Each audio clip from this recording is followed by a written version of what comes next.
Well, hey, and welcome everybody. I am so excited to be here with you all. Today is Wednesday, February 26th, 2020, and this is your Wednesday Team Prosperity Training. When thinking about what I wanted to talk about today, I immediately thought about, how can I bring the most value? And we went over this a little bit on last week's. But I wanted to cover it again because I just really feel like this is the most valuable thing that I can help with. And then I know Mike's got a great training that he's put together for us, so I'm really looking forward to that. And if you remember just one thing about my training today, all your job is, especially in the beginning, is just opening up conversations. We're going to help you with everything else.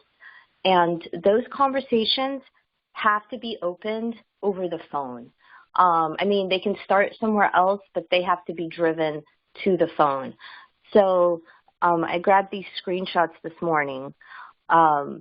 This is, the most recent in my inbox, on LinkedIn today.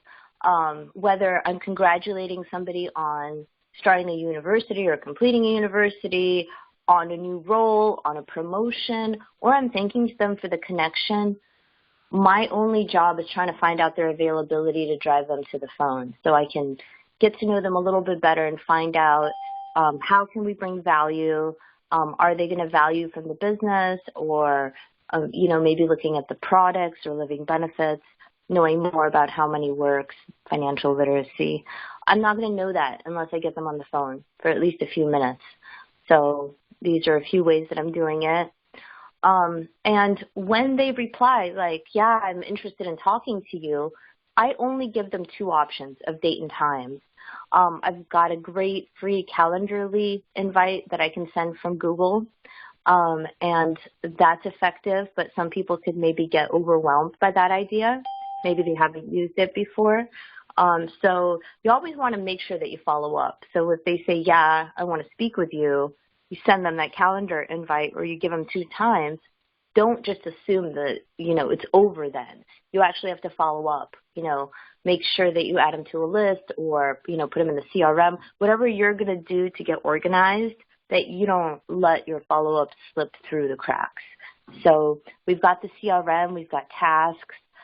There's all kinds of ways that you can, follow up and make sure that you're staying on top of conversations and driving people to the phone. So for me, I really put together the intro call because of necessity. Randomly sending links and following up is not a very effective option. If you can get people on the phone first and pre-qualify them, you can resolve that lead in 1, 2, or 3 calls max, unless they become a business partner or unless they become a client. And really, I don't even add them in the CRM until after the intro call goes well. But I know some people have strategized about putting them in before. That way they can have that information in their dumped files. So that's going to be a personal, a personal choice there for sure. And once you start thinking about how can you make people's lives better, whether it's the business model or them becoming a referral partner, or, if we can improve their situation with the kind of insurance that they have now with living benefits.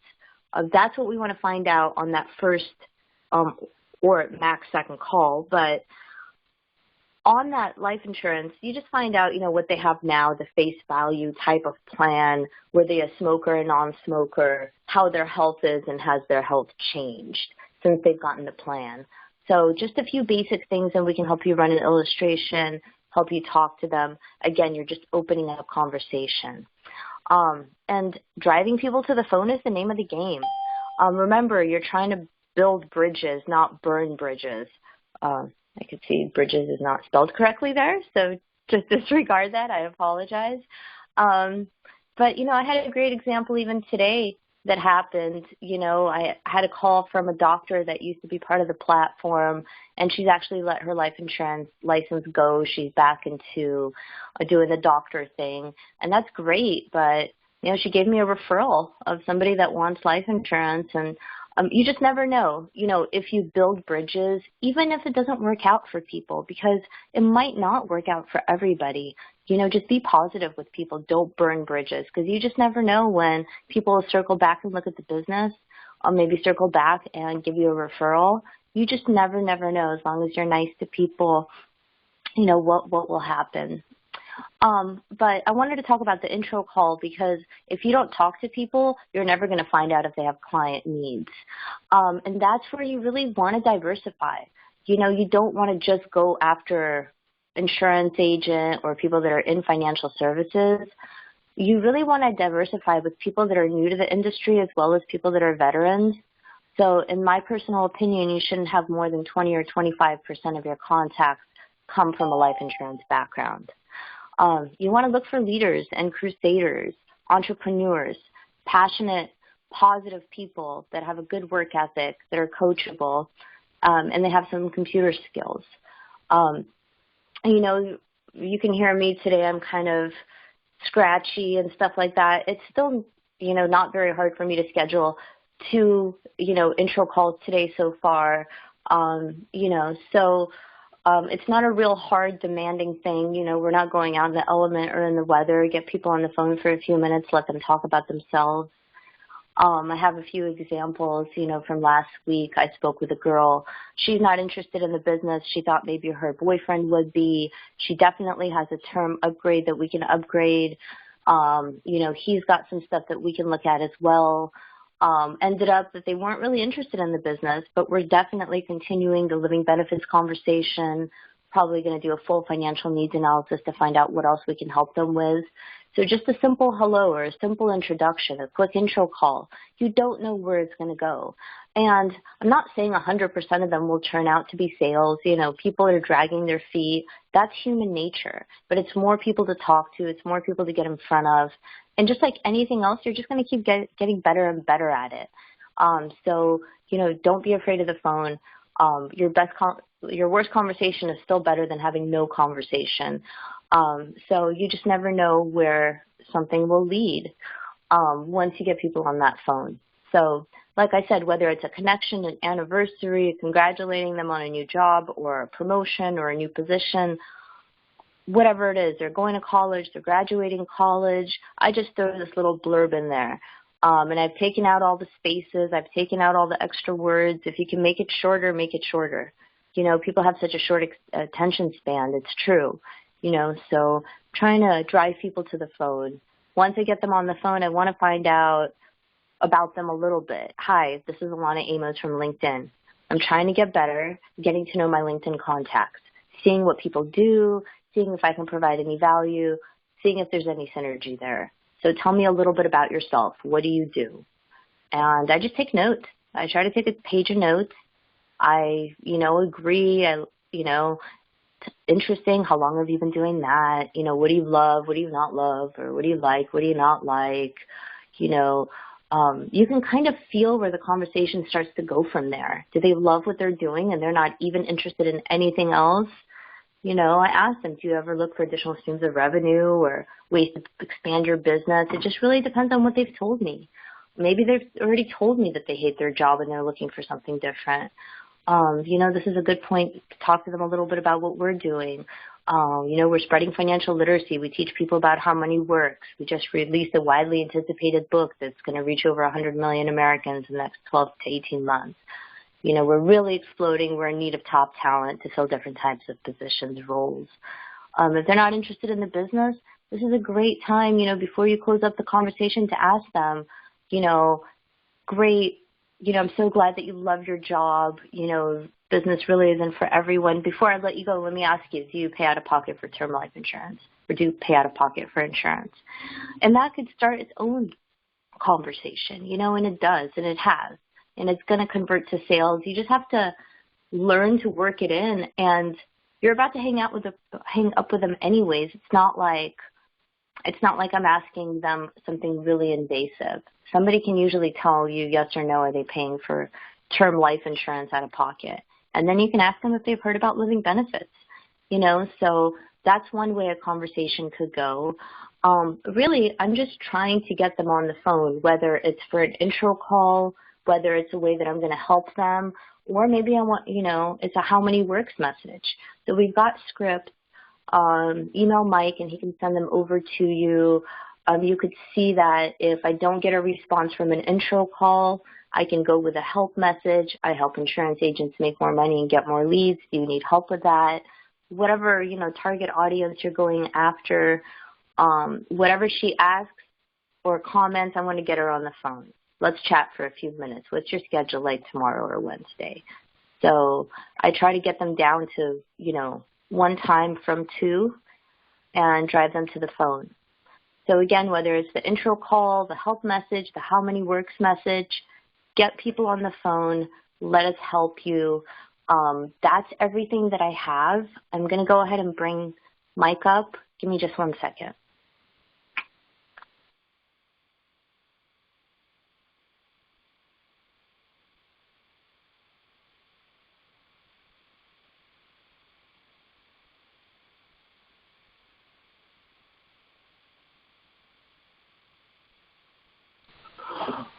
All right, Team Prosperity, I hope you guys are doing good today. We want to talk about, as we noted last week in the team meeting, we're going to go over some ways to think about self-employed small businesses, getting in front of them from the client side. A couple things before we get there, a couple notes and updates here. Number one, compliance check is still going on. What we've done, or what the company's done, is use this opportunity to also do the modifications, also work with Andy Horner, Outstand, WealthWave to get all this stuff set up. You guys have amazing things coming down the pipeline. They're going to set your business up for years and years and years to come. So a few days here or there that maybe the links aren't exactly where you knew they were, everything's coming back in a bigger and better way. So just kind of get through the next few days, the next week or so, whatever it might be. Let me know if you have trouble finding something, but this should be over pretty quickly. Everything should be back in its normal places, plus much, much more. You guys have to understand the sprint track sheet as a driver for velocity and growth, but also as a key management tool. So you need to understand this, and you need to help your new partners as they develop a base shop understand this. Because, for example, if we bring in Joe Smith and Joe Smith qualifies for a senior vice president contract, the home office and Bill Mitchell at WealthWave, and they're not even going to look at it or entertain looking at your request unless there's a sheet backed up, because this allows them to see black and white exactly through everything that's going on, recruits, points, and this will be how it gets signed off. So make sure you guys understand this, and make sure you do not neglect it going forward, because the tier system, the circle, the digital assets combined with this is going to be what sets your business, on fire and helps absorb that viral growth that's going to be coming pretty soon. In the YouTube channel a couple weeks ago, I did record a new Sprint Track overview, and you guys can go in there, just take you step by step, how to fill it out, what it means, how to, analyze what's going on, and how to use this as a motivating factor for your new partners, but like I said, also as a key management tool. Last night in the Tuesday meeting, Chris let us know that in the main menu, so when you're at the Virtual Financial main menu, it has all the normal stuff that we have, where you have the VF University, the Circle of Success right here, the very top is the new Sprint Track promotion spreadsheet. So anytime that you need one, and this will be the most updated one, you just go there, click on it, file, make a copy, add whoever's name it is that you're doing this for. Very, very easy. So once again, where you find the Sprint Track sheet, and then Thomas Parkinson below that also has another video review of that as well. So you should never have to wonder about where do I get the Sprint Track sheet, how do I find it? It's right there, the very first entry in the Virtual Financial University. And remember, with the new promotional guideline changes, you still want to make sure that you understand the value of a new partner. And so the value of the new partner will be, those first 3 training sales, of course.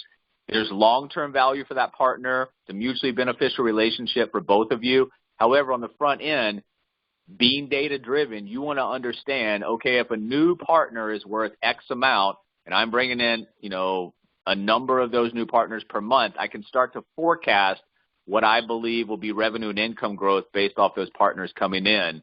So you want to understand, like I said, the activity that you do. You want to be accountable for that activity. We also understand what results that gets in terms of partner growth, revenue growth, income growth, client growth, et cetera, and then what each one of those metrics means for you for forecasting purposes. Remember, guys, just change your mindset a little bit. I know that we're all here to make a lot of money, and, money's a tool that buys us freedom. It can do a lot of things, but flip your mentality. If you concentrate on the money, the trips, the promotion, the recognition, yes, you need to have that in terms of goals, but start flipping it. Do things to uplift others, whether it's the partners, whether it's the clients, like we're going to talk about today, small business, self-employed. If you put them first and put serving that need first, all of the rest of the stuff is going to follow. Remember, the life insurance sales has not kept up with population growth. So when you look at that, we have to understand if there's a problem, you have to always dissect the problem. In our opinion, the problem is the distribution of life insurance policies. We've got a new way to distribute life insurance policies in a digital platform with a lot of backing. So what this means for us, we're always looking at the marketplace. Is there opportunity? Well, there's huge opportunity here just in the lag that the industry as a whole has not kept up with the buying population. So everything when you look around at this industry and then what we're doing to this industry puts us in the driver's seat. If you're looking for ways to get in front of people, for life insurance needs, this is a great prospect checklist. Recently married or divorced, new baby, recent death of a spouse or child, purchased a home. Have your policies ever been reviewed? There's a lot going on, and you've got to create excitement. Life insurance itself is not an exciting product. It's your job to create excitement about the changes and what those changes can possibly do for people. Is the client currently a business owner? Does the policy have an outstanding loan? Has the client, recently started or sold a business? Have they received an inheritance? Does the client support anyone with special needs or an elderly family member? Has there been a change in the employment or salary? Have any of the children left or returned to the household? Ways to open conversations, guys. That's all you're doing. The first part of your job on the contact side is to open a conversation. Second and third is to direct or continue and direct that conversation. Part of the problem, I think, that we just don't open enough conversations, so our back-end pipeline is not big enough to give us enough outcomes to have the positive outcomes that fuel the growth that we're looking for. So understand how to open conversations, not a long-winded, way, but you have to understand that if you're not out there willing to open the conversation about the things that we do from our side, nobody from the other side is going to be willing to open it. These are not impulse buys. People are mostly financially illiterate, so you have to be the driver and the aggressive one in the marketplace. Just a couple of notes about the 12-week year. If you guys are participating this year, great. Our first weekly accountability meeting is this Saturday, right after the company meeting. Look forward to meeting with you guys. If you have not gotten your sheets, it's very, very easy. I sent the link out, and like all of the sheets or the docs, it's a view only. You go to File, make a copy, name it your own, and then you'll have your own copy that you can edit and keep track of. If you're new to this process, the main thing I want you to bring to the WHAM group on Saturday is questions, concerns, or what help you need so that in week 2, you've got some background infrastructure that you can use. You've got understanding. You know what to do. So remember, carve out time for strategic work. I think part of our problem is we would love to spend time on making a nice meme or a nice email or something, but it's the things that we need to do that we neglect the most. So the purpose of the 12-week year is to show you what to do, but also not what to do. Concentrate on actions that are going to be high leverage for you depending on your goals. Take note of your most productive day, dedicated to the most important work. No meetings, no personal phone calls, irrelevant emails, or non-business social media. Just get down to the things that you know that you need to do. And most of it is going to be the same for us. It's the calls. It's the phone conversations that we neglect to do because they're uncomfortable. And the more we neglect that, the harder it is to get back into the routine of that. So what's important, what's not important, and let the 12-week year lead you. So our regularly scheduled WHAM groups, life's full of distractions. Planning that weekly review is very important. You can review your progress from the past week, plan the upcoming one.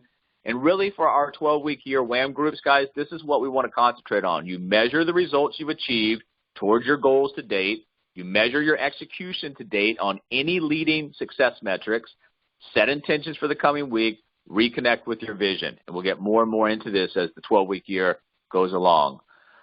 Remember, guys, I keep bringing this up, but I think part of our problem is we don't frame conversations. So even if we get good at opening conversations, we're not framing them. And we frame conversations and tell people exactly what's going to happen, exactly how it's going to be. There's going to be two options from the other side. They're going to fall in line, do exactly what you say, or they're going to give you a reason not to. So November the 20th, and we'll be going back over this in the coming weeks, is a Tier 1 contact for all markets, just straight through. And November the 27th is framing conversations, handle an objection, closing language. Remember, it's your job if you've made a solution in the marketplace to a problem and that solution fits, you need to get paid for it. And if you're constantly sending out quotes, illustrations, that's a problem. That means you need to go back and you need to develop closing language to finish those and direct those conversations to an endpoint. You're in the business of protection and asset accumulation. It's a 1-2 combination punch. Yeah, we go through cash flow, debt management, all these things, but the meat of what we do from the product side is protection and asset accumulation. So when you start concentrating on that and realize where your business really centers around, it's easier to start talking to people. And we can't get by this week without talking about the recent market volatility. So the Dow's down, it's bouncing up today, but the Dow took, the two biggest point declines over 2 days in the history. So 1,900 points or so. So what that means is, A, people are starting to notice. It's showing up on the news. It's showing up online. People are talking about it. You need to get in and understand that news, macroeconomic events, stock market events, you can use those as a way to open conversations. Well, we have no idea what's going to happen to the market. And there's things called corrections, which in a bull run, it's just blips on the radar, where there's a swift down kind of cycle very quickly, usually in 30 days or less. Usually it lasts the max of a month. That's a correction. Now, if it prolongs further than that or the losses start to exceed, 20% or more, we start talking about a bear market. You can use both of these, the correction or the potential of a bear market, to start talking to people about, hey, do you have a plan of action? What's your game plan as things start to look like they might unravel in the stock market due to a pandemic?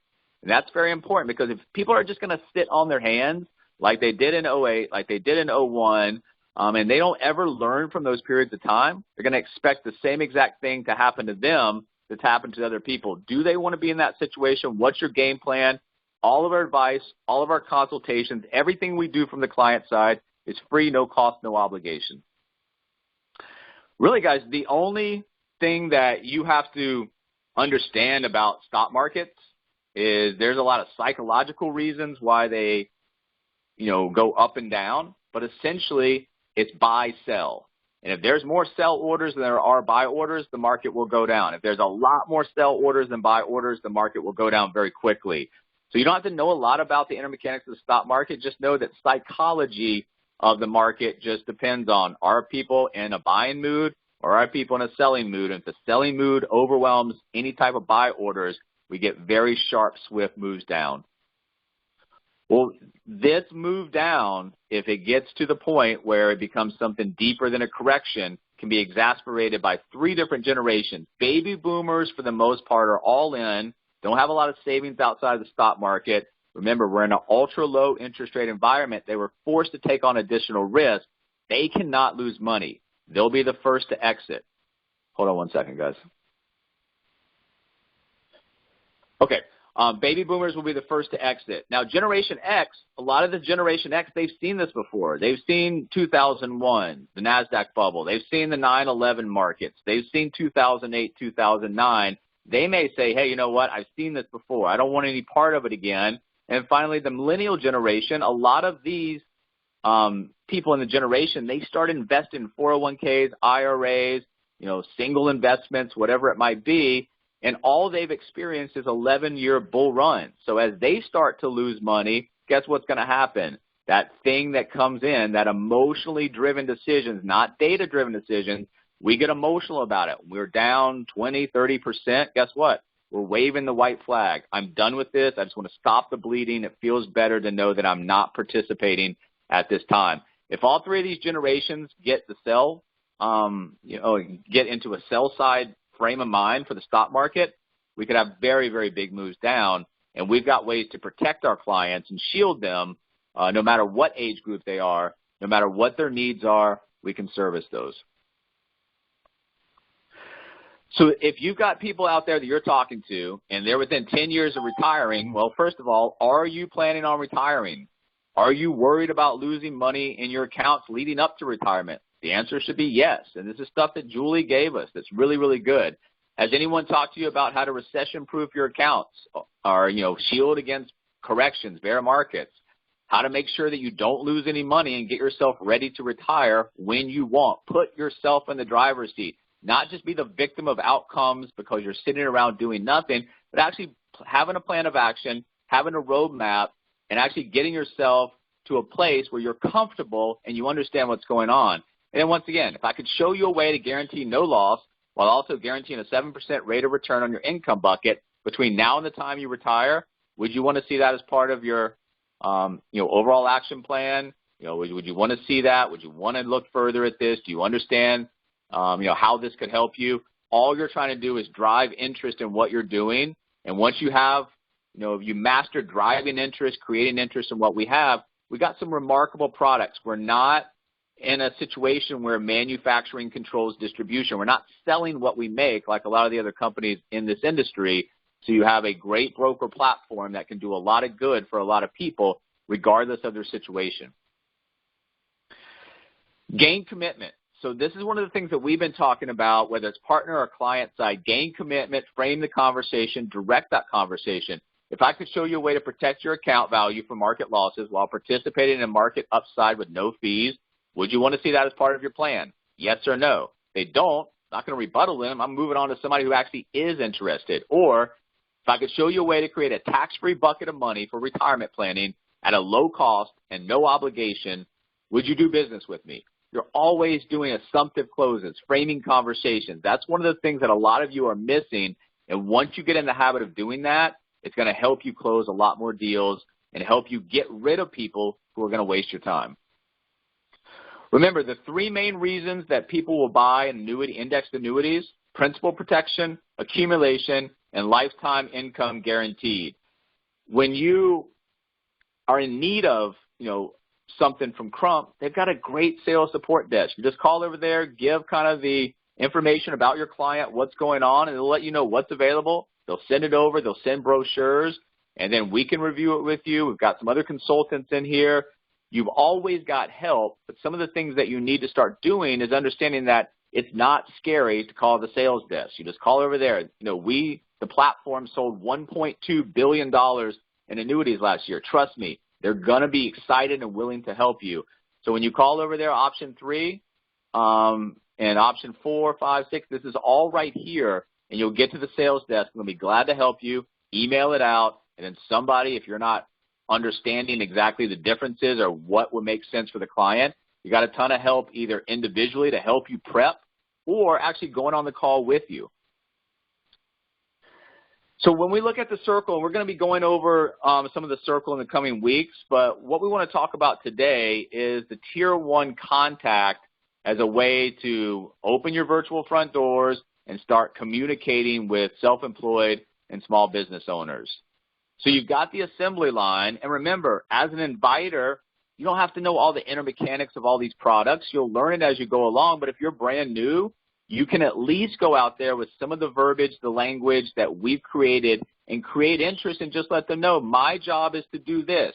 What I'm going to do now is set you up with a financial professional. Remember, no cost, no obligation, but build interest. That's the only thing that you have to do is build interest in what we're offering, pass the baton off, hand it off to a financial professional.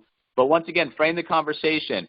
If I schedule time on this financial professional's calendar, would there be any reason right now that you can think of that you would not make this appointment?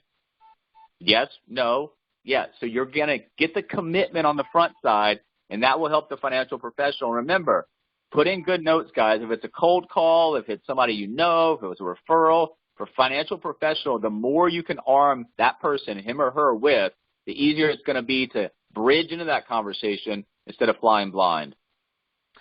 And remember, if you master the inviter role and you pass those off, you're going to find that you form good relationships within this team on the assembly line and mutually beneficial relationships where both you and the financial professional will make money. And then when both of you guys are making money, both of you guys are vibing, everything's going good, trust me, the confidence of that inviter skyrockets. The confidence of that financial professional working with that inviter, knowing that he or she is sending over good leads, it's going to skyrocket as well. And that fuels income, revenue, organizational growth, points, everything that we're looking for to get you guys where you want to go.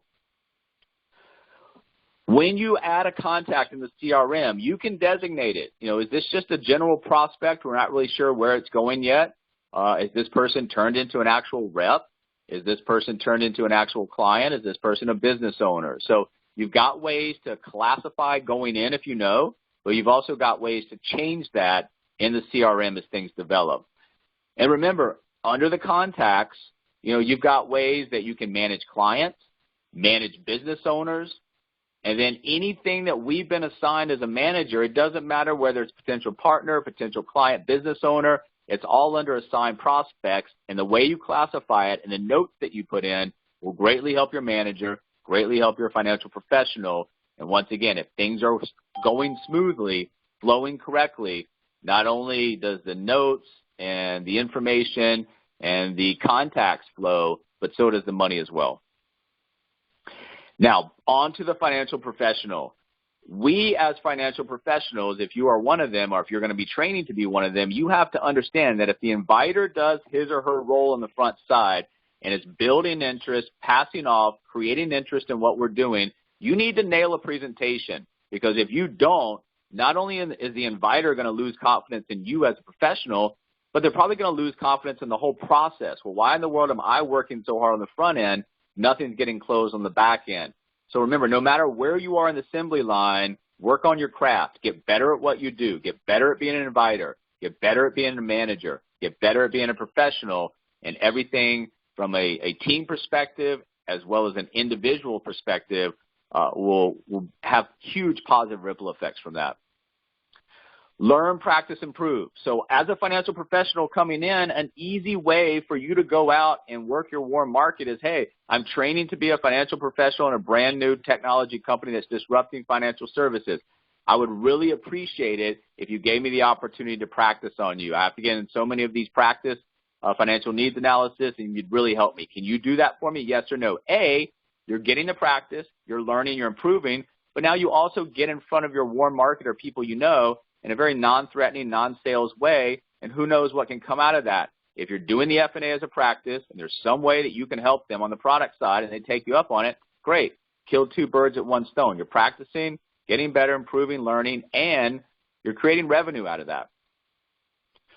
Remember, as a financial professional, guys, it's really a three-pronged thing that we look from the product side. It's really coming up with retirement options, whether it's annuities or IULs. The IUL is a blend of protection accumulation. And then on the living benefits side, whether it's term or IUL. So living benefits, IUL, annuities, if you really nail those three concept strategies and products, you got a lot of the sales down. And the other stuff, even if you don't know it, you can learn it as it becomes necessary, as it comes up in the consultations. And remember, anytime you need help, whether it's between a 3 and a 5, or you need somebody else to be on a 5 to help you close a deal, you've got help. When you're describing an IUL, you can't go off on all those tangents with financial information, insurance terms. You're going to lose people. What is an IUL? The vehicle that provides protection as well as accumulation, gives you financial flexibility, growth potential, downside protection, and income tax advantage. Learn how to explain things quickly, to the point, clearly, concisely. Don't overwhelm them with all the insurance terms that you learn. Nobody cares about that. Learn to explain stuff in a kindergarten and elementary way, and that will help people be more apt to raise their hand, ask questions, and those questions are usually buying questions. So Americans have not saved enough for retirement. That's obvious. And we know we look at the financial literacy of this country. We look at the stats of the country in terms of, the emergency fund, how much money is saved up for retirement. Social Security does not provide enough benefit now, and it's surely not going to provide enough benefit going forward for people of certain ages that are decade, 20, 30 years out from retirement. What's this country going to look like? What's the system going to look like? You're in an ultra-low interest rate environment. People think they have to sacrifice, make choices. Do I have a decent rate of return or do I have principal protection? And the top fear here, people going into retirement, is running out of money. That's everybody. Well, now let's look at what we want to talk about for the rest of the period today outside of a couple closing notes. We want to talk about the employee in terms of there's not a lot of employees out there outside of some small stuff that we can do. They're usually coming in with benefit packages. They've got a 401k option. They've got a group health, all these things that go along with the employee.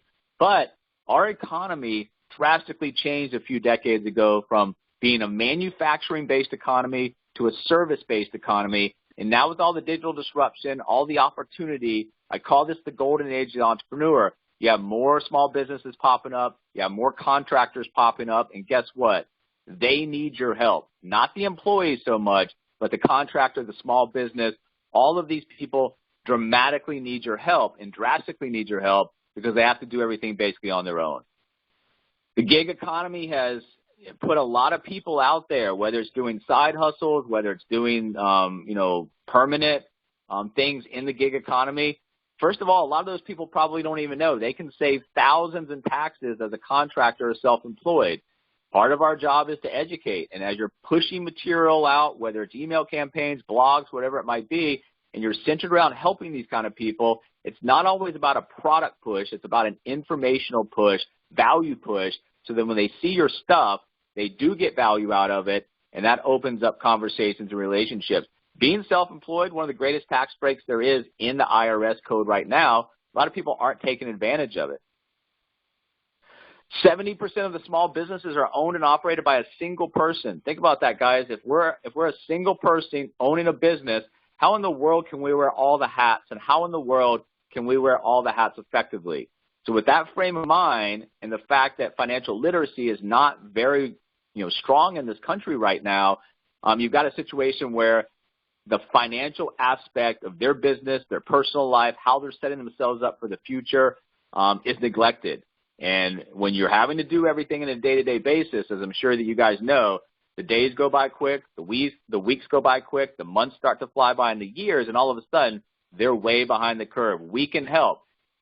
Nobody ever wins a championship. For example, we use this as a basketball team as one person. Michael Jordan was the greatest, but he would never have won any championships without teammates. Same thing here. Small businesses need a team of people around them. You're part of the overall puzzle and solution for them if they're willing to accept the help. So as self-employed sales go up, quality of life goes down. They're stressed out, and some of the things that they're stressed out about is financial matters.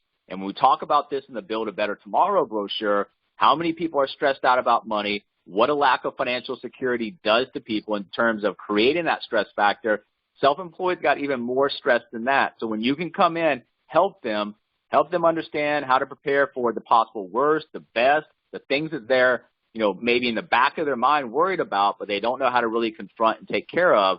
Guess what? You've alleviated stress in their life. You're creating a better quality of life for them. And, that's going to be something that they're happy about. They see the value. And guess what? Self-employed, entrepreneurs, all of these people, they run with an inner circle of people just like them. So as self-employed contractors, small business people, it's overwhelming the amount of stuff that they have to do. Well, the things that we really can help them out with is, ways to reduce taxes, ways to create retirement, and then ways to leave a legacy. Now, you notice protection wasn't in there, and that's because protection is something that would definitely be spoken about, but like a regular W-2 employee, the self-employed, the business owner, they're not thinking about, hey, I'm going to have a heart attack 15 years from now, stroke, cancer, disability. They're thinking about, how do I reduce my taxes? What in the world am I going to do about retirement? And, what am I going to do with this business in terms of how am I going to exit it? How am I going to leave it? Is everything set up correctly? You can step in and help these people. Remember, it's not about being a salesperson. It's about being part of their team and helping them out. And the retirement pyramid, we talk about the W-2 employees. They usually have packages coming in. The self-employed do not. So when you look at our product lineup, our broker platform, what we can do in terms of producing guaranteed income, helping with long-term assets, working with insurance, that's a large part of the retirement pyramid. And once again, we're looking to help them be part of their team and assist them rather than just be an agent or a salesperson with a one-and-done presentation, get the application, and we're out. One of the things that you guys can understand is that on Craigslist, they do have services. And when you look up a city or town, you can go into services, and they're more lax in terms of what you can post here versus the jobs, and most of the stuff is free. I know that in some of the bigger, larger metropolitan areas, they might charge $5 for some of these posts. But if you look at those large metropolitan areas, those things are littered with posts. If you get into some smaller areas, it's going to be free, and it's not going to be lost in the shuffle of all the other stuff. So under services, you can have financial, small business ads, whether you're offering free financial needs analysis, whether you are alerting them about changes in the industry in terms of products and how they might have been effective and how we do free consultations there. If you're just advertising your business as a whole, this is a way, and like we always talk about, you're trying to create enough legs of marketing where you're not dependent on one thing. So if something does go through a change and you're not getting the same type of lead flow, your whole business doesn't crumble. So once again, Craigslist, services, financial, small business ads, check out some cities around the country, place those ads over a period of, the next couple of months. If you do a number here or there, you have a nice portfolio of these around the country that you can continue to repost. Also, you can start with just a straight Google search. And when you start to understand who the self-employed are, what small businesses there are, where in the country is a concentration of different kinds of these people, this Google search can just give you data, reach out. If you're willing to make contacts and you're willing to put yourself out there in open conversations, good things will happen for you. On the other hand, if you are not willing to go out there in open conversations and open those tier one contacts, there's not a lot that's going to come out of the backside of the circle in terms of clients, partners, et cetera, because there's just nothing going in the front side. So in your industries with the most small businesses, and you can look up this and you can start to kind of formulate in your mind, it's not all about doctors and attorneys. It's about some people that are owning businesses that are probably neglected, forgotten about, not really marketed to, and you can go out there and start talking to these people. Just start to make your list, hone in, and put yourself out there. The conversations will not be easy at first, but they will be very easy the more that you do them, and you'll be able to, once you master opening, continue to direct those conversations. There's a lot of money on the move out there. There's a lot of people looking for help. If you're willing to go out there, be personable, put yourself out there, open conversations, you have the assembly line where we can come in and back you up to close the sales if you don't feel comfortable doing that. And once again, 43% of the workforce will be freelancers by 2020. Guys, these are people that do not have, company-based benefit packages. They need our help. Freelancers, will contribute collectively $1.4 trillion. Freelance coders and software developers earn up to $1,000 per hour. Working from home improves their performance by 13%. You got a great deal. I know a few of you guys are working with veterans. Veterans are great people to work with. If they understand that you're actually on their side, not trying to take advantage of them, trying to be part of their team, they come from a team mentality. That's what the military is all about. So understand how to frame stuff. Understand the language and verbiage that you use, and small tweaks can make a very big difference in having people open up to you when they feel like you're generally on their side versus just trying to make a sale of something. And look down, you can see, top 25 jobs for self-employment: property, real estate managers, farmers, ranchers, brick masons, block masons, food service managers, carpenters. All of these people are out there. All of these people need your help. Whether or not, they're willing to accept it or entertain you helping them, that's going to be up to them. But if you're willing to go out there and open the conversation, there's a percentage of these people that will be thankful. And when they see the value that you can add, the solutions to perceived problems or actual problems they're having, not only will they do business with you, but they'll open up and they'll give you referral business. And there's nothing easier than calling somebody, another small business owner, another self-employed, and said, so-and-so referred me over. I was able to help him. He thought that you might be able to use some of our, free consultations, whatever it is that you want to lead with. And last year, the highest paying jobs in America, you can kind of go through there.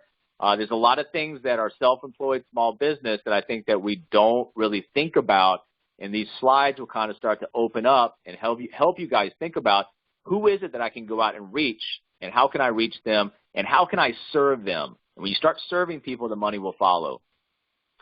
And once again, just, construction, there's a whole bunch of different stuff out there, software, cleaning services, landscaping, photography.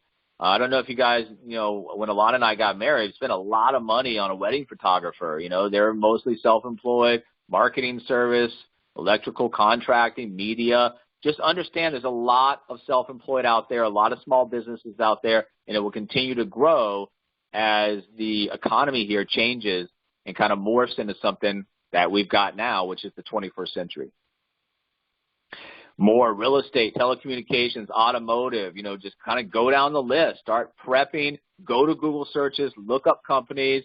And then once again, it's a great, lead in the book, financial literacy campaign, how many times we're going to be on TV, what we're doing. And you can just hone that back in. Hey, what I'm doing right now, what I'm specializing in is helping small businesses and self-employed. And then just hone in a couple of things. It's always about taxes, retirement, things that they're going to be needing. And you can even break it down by, location. Out in the West, South, Northeast, Midwest, where are the most popular businesses by the industry? And you can kind of see median average pay 2012. It's a little bit old, but, there's a lot of people out there outside of, like we talk about, doctors and attorneys that are going to need your help.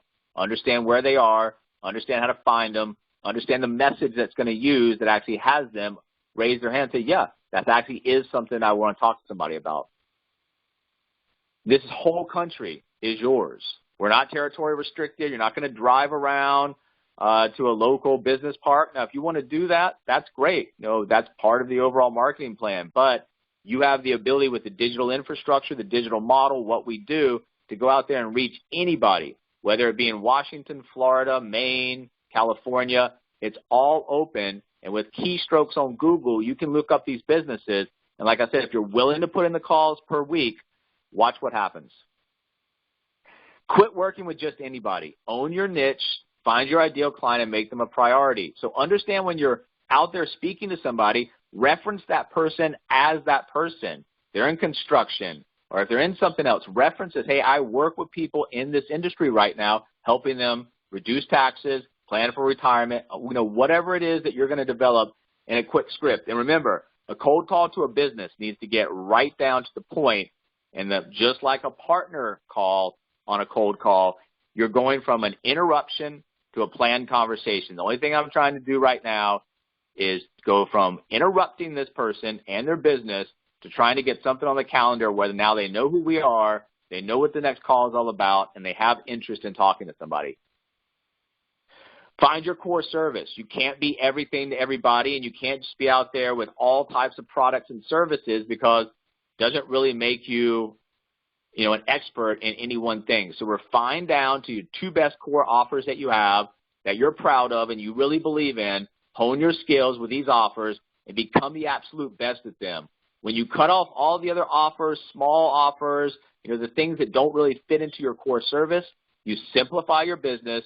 You refine the process to making your business grow without major headaches. When you quit spending 50% or more of your time on activities that don't make you revenue, then your life and your business will transform massively.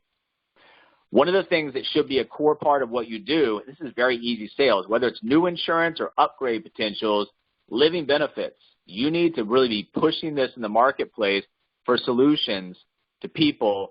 If it's business owners that have key man policies, if it's self-employed that have existing life insurance, whatever it might be, understand the value of what you have to offer, because guess what? Somebody becomes disabled, they're out of their business for a number of weeks or months with heart attack, stroke, cancer, then that death benefit policy is not going to do anything. If they're experiencing losses in their business, the living benefits can provide bridges of capital that helps, put money into the business to keep it afloat. It can buy another employee for a period of time. There's a lot that you can do for the self-employed, for small business, that would be a very valuable piece of their financial plan if you learn how to create interest and demonstrate what you have very effectively. And remember, it's not just about do you pay out of pocket for term life insurance, because if they do, as a small business owner, self-employed, or even another client outside of what we're talking about right now, they probably got other plans. The girl Alana's talking to, she has a $30,000 cancer policy. I think she's paying $40 a month for. Those supplemental policies are expensive, confusing, sometimes very limited in benefits. So if they do have that basket of products, guess what? If I can show you a way to significantly better your situation, and significantly save you money, would you be willing to do business with me? Do I have a chance to earn your business? Is there any reason why we would not continue this conversation? And guess what? If you save somebody $100 a month on a basket of supplemental products versus an LB, it's going to be very easy for you to transition that into another product, whether it's, retirement or something else they might need, because you found money for them. It's a lot easier for them to put that to work. You got to be a shark, especially with these living benefits, because you're doing a great thing from the other side, easy money for you, but you have to be aggressive. You can't let them lead the conversation and point the conversation in random directions. You have to be confident in what you have to offer, and you have to go out there and be aggressive in the marketplace, not only spotting these opportunities, but closing the opportunities. One of the things that we can do, if you guys are comfortable doing this, great. If you're not comfortable with it, don't worry about it. But the more breaks in communication that you have with somebody, the more opportunity that you have for a total break in communication. Understand what I mean? So if I've got somebody and it's a term upgrade potential, if you've got your screen up for transwear, you always leave it at 30 because that's going to always give you the breakdown of everything that's available. Real quick, the age, state, gender, risk classification, the face value they have.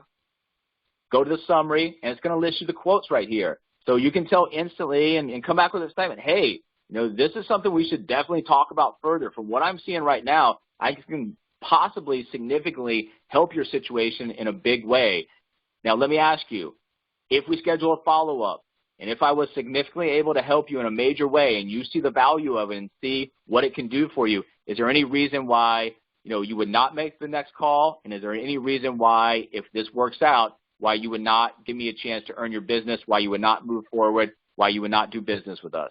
If they say, no, there's no reason, well, now you've got them the next time. That's a assumptive close. That's a pre-close. If they say, yeah, or go back and forth, well, this or that, I know my agent very well, move on, guys. We're just looking for people that not only we can help, but also want to be helped as well. Don't be the person, summarize this or with a dog chasing its tail. If you're the kind of person that's continually talking to people over and over and over again, and the conversations are going nowhere but additional phone calls, that's bad. That means you've done your job on the front side. They're buying into you. Your personal brand is something they're attracted to, but you have no ability to direct the conversation to a closing point. Same thing, if you get into a conversation, people start asking you, questions like, well, what happens if I get all 90% of my living benefits? I only have 10% death benefit left. Exactly. You know what that means? That means if you exhausted 90% of your living benefits, something has happened, and you access that money, and you're going to be very, very thankful you had this policy in place. You've got to be confident about what you have to offer, because if not, the other side is going to start to lead the conversation. You're going to drift, and typically what happens is when we get scared or we get uncomfortable in a phone conversation, the closing language drifts away, and we go back to being the educator. You cannot over-educate people. If someone's asking you questions and you're not closing them, and you're going back and you're going to start to go back to a brochure and start talking about organ transplant, renal failure, going blind, you've lost that. I don't even want to talk about those things. You have to talk about how the product benefits them without the actual inner mechanics, the benefits of the product. So once again, learn closing language. There's nothing wrong with what we're doing. You're providing a solution in the marketplace. You're providing a product that's going to greatly help people. Close them, because if you don't close them, they're going to close you. More follow-ups, more breaks in communication. Ultimately, you can kiss that deal goodbye. So what's your message, and how many people are you going to reach with that message? So we're talking about self-employed. We're talking about small businesses. What's your message to those people, and how are you going to reach them, and how many people can you get in front of with your message? Because what's going to happen is over time, if you keep up, you're going to make data-driven decisions. I know that if I get in front of X number of small businesses that are self-employed with this message, I'm expecting this to filter through to an endpoint of clients, revenue, and income. Remember, taxes, insurance, retirement, all of these things are the responsibilities of the self-employed. So They've got to take care of their health insurance. They got to find ways to manipulate and get the most out of the tax system they can. They've got to get the retirement done, and they've got to live on budgeting a variable income. Well, right here, we can really help them. Retirement is your responsibility as a self-employed small business owner. You will not have a company match. No one's urging you to contribute to retirement. It means that you should definitely begin savings now. There are special accounts available to the self-employed which offer tax savings. Do not put off your retirement savings. You will have no additional help from employer contributions, and you can claim contributions on your taxes and lower your tax bill. Once again, give people solutions. Give them a reason to talk to you. Planning for self-employed clients, investing for retirement, rollover options, insurance issues, tax issues. This is what we can help with. And so, when you look at this, absorb this information and start developing some language and verbiage that when you get in front of somebody, not long-winded, what can you do? How have I helped other people just like you? I've been able to help other self-employed, other small businesses do this, this, and this. Do you need help with that? Conversations. This is how you start conversations. New solutions for small business owners. What do you plan to do with your tax returns? Are you currently saving towards retirement? Do you need help identifying tax deductions for your business? Do you currently own any brokerage accounts? Are you participating in an employer retirement plan? And, this doesn't really go with the small business, but are you interested in tax-free retirement strategies? Raw solutions. We've got tons of things, guys. Understand the repertoire, the tool belt that we have, and how it can help people. This is what I like, just getting right down to the point. Does your business have all the tax deductions it needs? Yes or no? Do you have all the retirement income you're going to need? Yes or no? Do you know how to create a self-employed benefits package? That's what we specialize in. We'd love to get 15 minutes on your calendar to talk a little bit further about it. It's free, no cost, no obligation. And then if you guys are a little bit more advanced, or when you get advanced, the 401 takeover specialist. Compare their current plan to our approach, offer, plan design, lower admin costs, do investment lineups, investment help for all participants. Tax Times brings up deductions. We talked about this, and we talked about what we can do. And once again, the little jabs, the little questions that demand a yes or no answer. If I could show you a way to get up to $57,000 in tax deductions for your business while also creating a guaranteed retirement account, would you want to see that as part of your strategy? Yes or no? Could be incentives for small business to implement retirement plans. Remember, in this tight labor market, people are looking, small businesses, self-employed people that do have a few employees are looking for ways to keep the best ones. If you offer benefits, that's going to get people staying. And then if you're doing something that's good for somebody, they see value, don't neglect the referrals. That's going to be gateways into other people they know. That's a warm market lead, basically. And then keys to retirement risk, macro market, things that are happening, longevity risk, inflation, personal spending. It's no different on the self-employed side. They're still facing the same thing. The only difference is if they go down, a lot of times the business goes down as well. So they've got more on a business level, and now business provides their personal standard of living that they need to address. We work for you, and that's the first thing that you need to make sure that the small business or self-employed people understand. We work for you. We don't work for a company. We have a broker platform, that works specifically with you as a self-employed small business owner to help you uncover options, advantages, strategic ways to move forward that does things like reduce taxes, build retirement accounts, establishes benefits packages for you since you don't have a company actually taking that care of that for you.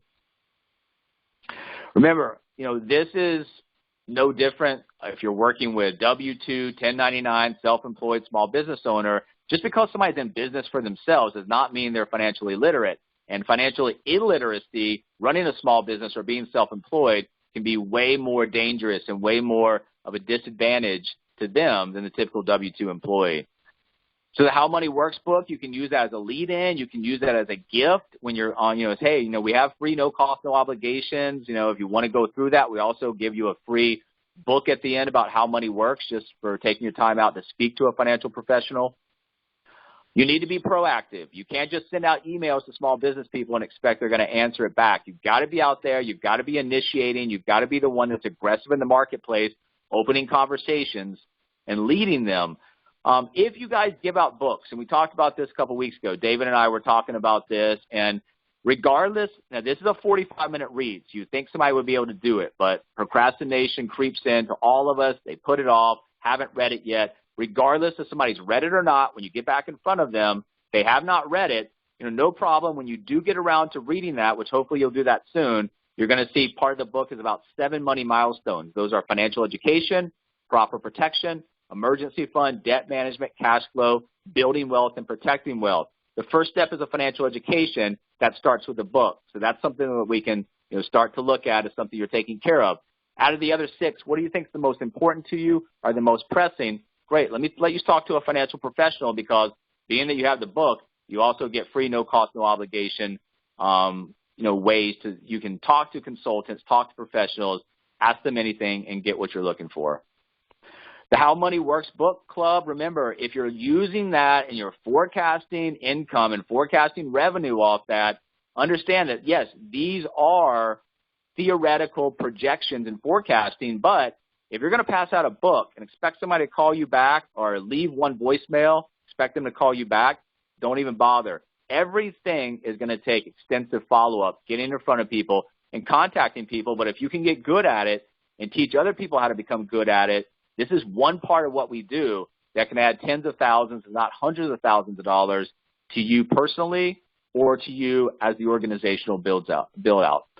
Next week, we've got some updates in terms of, the things that have been added on some of the previous scripts the company has, the inviter scripts, the ABC, all of these things. I'll make sure that you guys have access to that this coming week. If you have any questions about that, let me know. And guys, I know we're a couple minutes over. I want to leave you with this one thought. What's going on a macro level right now in terms of the innovation, disruption, the way that we have changed the way we live, work, engage, communicate, provides an incredible environment. What we're doing right now in this industry with this company, with this partners, we're taking that. We've even got, even more of an opportunity to take and latch on to that, go out and do a lot of good for people. But the point of this last slide is we are in the eye of a storm right now. In my opinion, it's a perfect storm.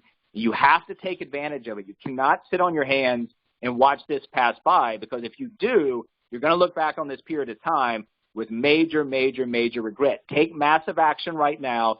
Put it all out there. It's worth it. This is not hard. It's phone conversations.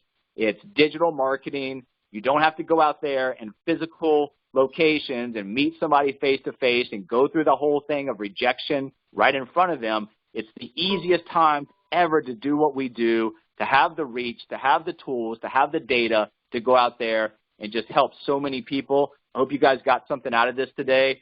If you guys have any questions, need any help with scripts, language, if you're running into any problems with, continuing directing conversations, please let us know.